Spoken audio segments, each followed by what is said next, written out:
Could something as simple as what's on your plate really change violent behavior? In the 1980s, researchers discovered that by tweaking the diets of young offenders, even swapping out their milk for orange juice, their antisocial behavior dropped by almost 50%. That's right, their fights, theft, even assaults were cut nearly in half. So why in the world does this happen? Let's talk about that. So in these correctional facilities across the US, the scientists looked at how food might be fueling behavior.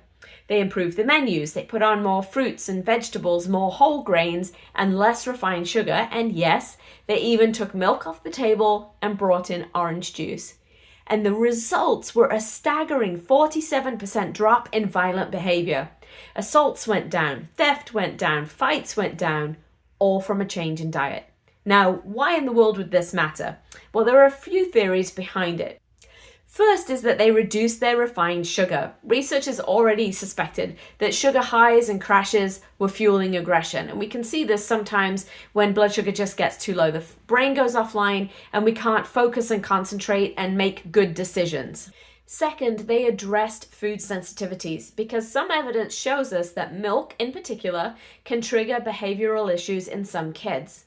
And then third, their nutrient correction. Many of these kids were coming in and they were malnourished, maybe from having high processed foods in their diets or not having access to healthy foods. And giving them these nutrient dense foods supported their brain health, which then changed how they felt and how they acted. Of course, not everybody bought it. Some of the critics said, really? You're telling me that just swapping out and giving them juice instead of milk is going to make kids behave? And others argued that it was a placebo effect. But the truth is, the changes were too consistent and too big for us to ignore. Even today, the idea that nutrition affects crime and behavior sounds fringe to some people, but science is really catching up, and we now know that deficiencies in things like protein, omega-3s, B vitamins, and minerals can directly affect mood, impulse control, and mental health. This is more than history. We're still living in a culture that hands kids sugary cereals, energy drinks, and processed snacks and wonders why anxiety, depression, and behavioral problems are through the roof and why they can't sit still in school and learn.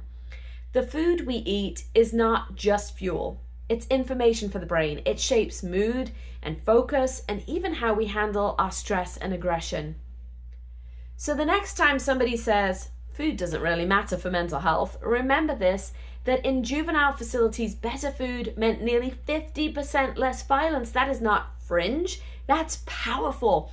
And if you as parents are struggling with your kids' outbursts or behaviors, then one of the first places you should be looking is at their plates.